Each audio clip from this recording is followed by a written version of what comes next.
Chers amis, bonjour. Aujourd'hui, c'est la fête des grands-mères. Fête des grands-mères. Non, mais t'as vu la gueule des babouchkas?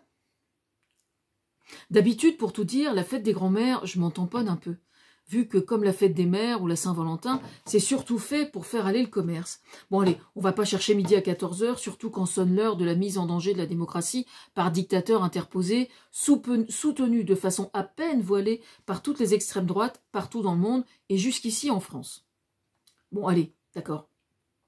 Si jamais ma première petite fille, née il y a quelques semaines, bondit sur le portable de sa maman, donc ma propre fille, je ne l'enverrai pas bouler comme une malpropre, c'est promis. Très sérieusement, toutes ces fêtes, aussi programmées que le commerce les soutienne, peuvent aussi être parfaitement sincères et n'être accompagnées d'aucun cadeau en particulier. En somme, c'est chaque jour qu'on respecte ce qu'on aime, quel qu'en soit le prétexte, et chaque jour qu'on est libre ou pas d'offrir des fleurs ou un cadeau. Fête des mères. Putain, t'as vu la gueule des babouchkas? Non, je suis songeuse ce matin pour une raison particulière. Hier, nous avons pu voir, je dirais même scruter, la vidéo propagande de Poutine, déguisée en démocrate, je dirais même en féministe, comme c'était drôle, quasiment puisqu'il semblait détendu, entouré d'une cohorte de femmes, col blanc aussi immaculés que ceux de Bachar el-Assad, version hôtesse de l'air, alors que précisément l'activité aérienne est plus que mise entre parenthèses. Clin d'œil avec la chanson de Dutronc d'ailleurs, l'hôtesse de l'air. Bref.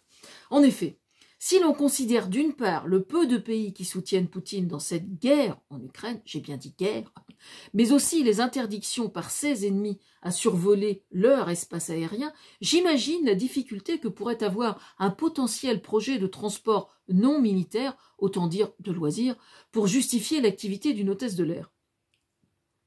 D'ailleurs, on pourrait parfaitement créer un jeu qui consisterait à tenter d'imaginer où pourraient se poser les avions en papier de Vladimir Poutine.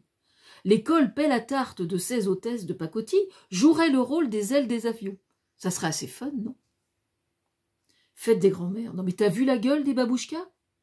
Hier soir, nous choisissions qui, en France, allait nous représenter au concours de cette année, le concours d'Eurovision. C'est un groupe breton qui a été élu. J'y reviendrai dans un autre contexte. L'histoire des babouchkas, c'était il y a quelques années, plus précisément en 2012, pour être précise, à l'occasion du concours européen de l'Eurovision. Le groupe qui représentait la Russie était composé de quelques femmes d'âge mûr, mais bien mûr, aussi ridées qu'une pomme bénédictin au sortir du fruitier en hiver, c'est vous dire. Je dirais ridées juste comme il le fallait, et donc aux antipodes du physique de Poutine aujourd'hui, tiré à quatre épingles, considérant le nombre de fois qu'il ait dû passer au bistouri pour se faire passer comme physiquement encore potable. Alors je vais mettre la vidéo parce que c'est éloquent quand même. Je parle pas de la vidéo de Poutine, mais je parle plutôt de la vidéo des petites vieilles là. Sur le coup, je reconnais que c'était gonflé. Et moi, j'avais adoré. Rien qu'en observant les réactions du jury et celles du public à l'époque, vraiment, j'étais pliée. Je m'étais dit, mais quel culot, et c'était vraiment génial, quoi. C'était à l'époque où Poutine était encore assez courageux, je dis bien courageux, pour montrer une véritable bonne volonté, pour faire entrer en premier lieu les capitaux étrangers, pour remettre à flot son économie, mais aussi pour faire souffler sur la Russie tout entière, le croyait-on à l'époque, un véritable vent d'espérance, version démocratie. Combien d'entrepreneurs se sont fait couillonner en allant mettre leur bille là-bas? Bref, depuis, hélas, au fil des ans, son équilibre mental s'est sévèrement désagrégé, pour ne plus suivre que les exemples les plus durs, version Corée du Nord, ou comme seul exemple auquel il peut s'attacher, c'est-à-dire celui de Hitler lui-même. Fête des grands-mères, non mais t'as vu la gueule des babouchkas? Car enfin, soyons clairs. Est-ce que ces mamies version poupée russe, à grand renfort de folklore, dignes d'être collées sur les bouteilles de vodka, qui se marient, paraît-il, si bien avec le Coca-Cola, avaient bien conscience d'être de vulgaires marionnettes aux mains d'un dictateur? Je crains que non. Et même qu'elles avaient, comme je les comprends, apprécié la farce à l'époque. Mais alors, que sont-elles devenues? Et en dehors de la propagande de leur dictateur, quel regard portent-elles aujourd'hui sur la guerre en Ukraine? Au sujet de la vidéo qu'on a vue, version propagande, et des hôtesses de l'air, je pense à leur famille. Franchement, je compatis. Qui aujourd'hui peut s'opposer à Poutine dans son entourage, sachant comment il réagit, impulsif, dangereux, je veux dire. Je veux dire qu'elles n'ont pas le choix, peut-être. J'imagine de jouer un tel rôle. Vous imaginez un peu la scène. Alors, je sais pas, ils ont dû aller les chercher dans les bureaux. Je sais pas où exactement. Non, mais faut imaginer. Alors, le mec, bon, c'est un homme, évidemment, hein, qui a fait le tri, vous pensez bien. Il me faut quelques nanas, là, pour jouer le petit scénario, là, pour mettre sur Internet. Et l'autre de répondre, je peux pas, j'ai piscine dans la mer Baltique. Et son supérieur de répondre, non, non, mais à cette époque, la mer Baltique, elle est bien trop froide, ça marche pas comme argument, là. Tu serais pas en train de te défiler, là, et de me mentir? Faites des grands-mères, non mais t'as vu la gueule des babouchkas? C'est vrai, quoi. Comme masculiniste, Poutine, franchement, on peut difficilement imaginer pire, non? En dehors de Zemmour, qui idéologiquement lui sert de marchepied, je veux dire. Parler féminisme avec Poutine, c'est un peu comme parler d'un concours d'éloquence avec le PDG d'un fabricant d'armes. Ouais, celle-là, je vais en faire un calligramme. Ça ne risque pas de donner grand-chose.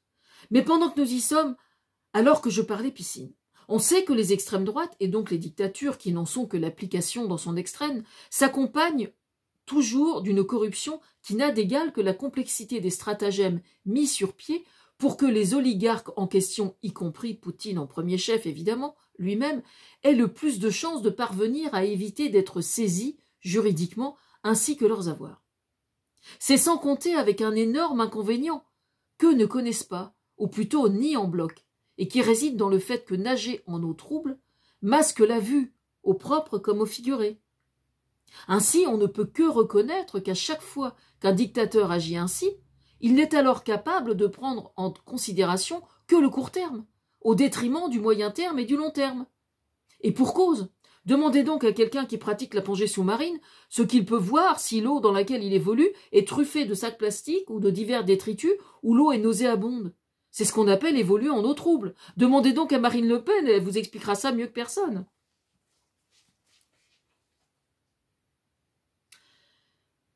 Oui, enfin donc il n'y voit rien. Donc largement entravé dans son évolution. Eh bien les dictateurs, c'est pareil.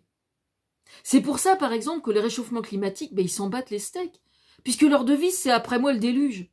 C'est pour cette raison que les dictateurs sont toujours terrifiés à l'idée de laisser parler la diversité, et donc la biodiversité. Ainsi, au sens large, c'est-à-dire la pluralité des opinions, qui correspond, la pluralité des cultures, et donc des droits de l'homme. C'est que par ce fait, leur pays toujours se vide progressivement de leur matière grise, qui préfèrent fuir plutôt que de mourir sans pouvoir être au service de leur pays au sens noble du mot. Faites des grands-mères, non mais t'as vu la gueule des babouchkas? Ainsi, Poutine, par cette guerre, n'a de justification qu'un mantra qu'il se répète pour s'en persuader lui-même. Un peu comme un hamster qui tourne toujours dans sa roue dans une cage. Il cherche à masquer son incompétence en politique intérieure. Aussi envoie-t-il son pays droit dans le mur. Un homme, un vrai, que j'ai entendu hier sur Arte, parlait. Il est sorti de Russie maintenant. D'une intelligence et d'une lucidité bouleversantes au sujet de Poutine, a-t-il conclu en souriant tristement par la phrase suivante. Inutile d'avoir peur de l'OTAN pour détruire la Russie. Poutine sait très bien faire tout seul. Il évoquait la Russie des campagnes. Tout est dit, je crois, dans cette simple phrase.